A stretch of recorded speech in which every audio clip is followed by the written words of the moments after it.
Welcome to Bad Ranch Automotive. Okay, so you've gone down, you've pulled your coils, you've taken everything out of the way, you're ready to remove your valve cover.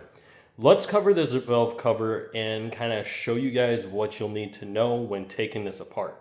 This is one of the probably the easiest valve covers to remove, but there is some tricks that you do need to know.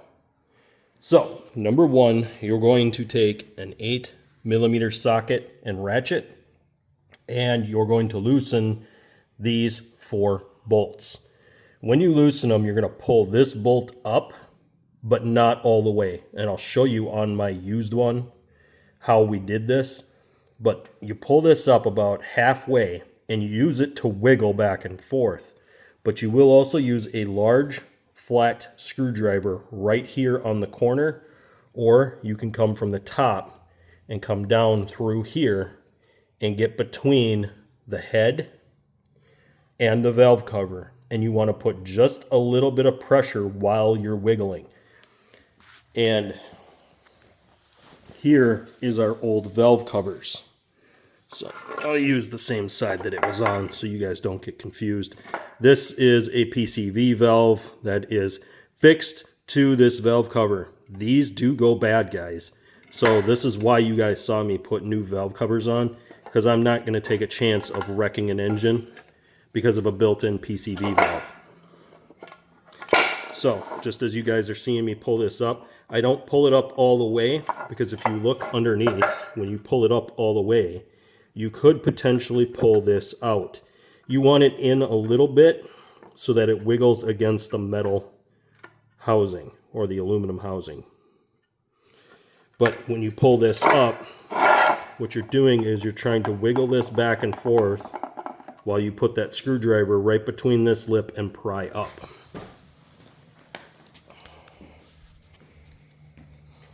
And the point of that is to get that valve cover off.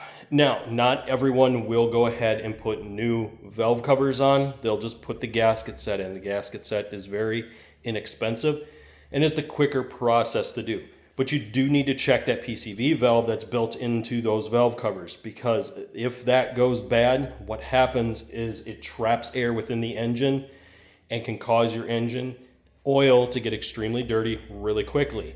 On VVT engines, guys, LS engines became VVT engines.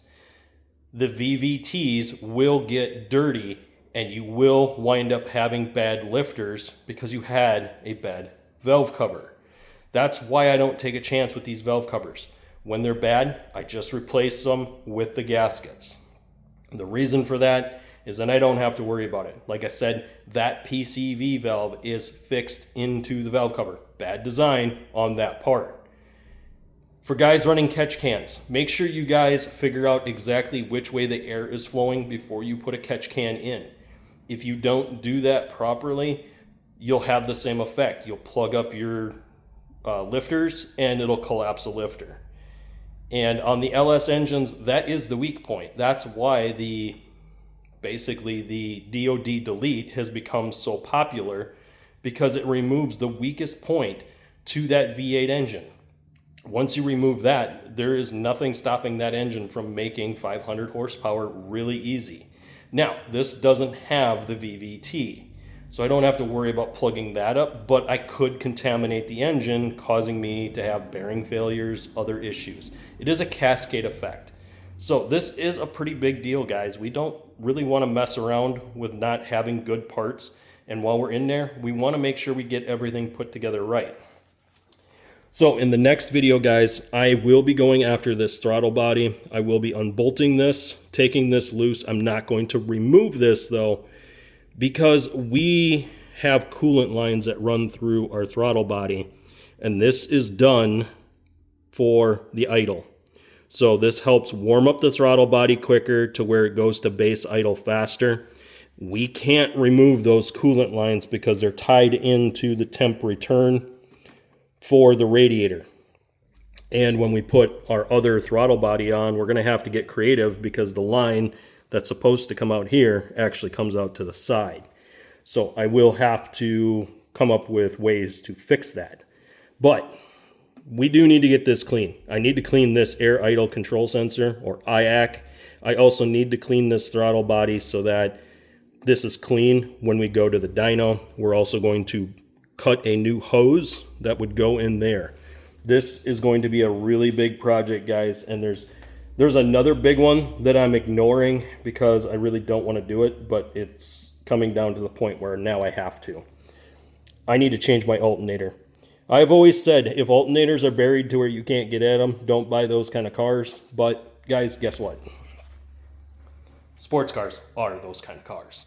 They put the alternators wherever they can fit them, and oftentimes it's down low, meaning that you may have to remove a power steering pump, you may have to remove an AC clutch in order to get at your alternator. It is rather inconvenient. Once I get this part of it done and I can actually start the vehicle, we're going to see exactly what process we're going to need to do to get in there and do that.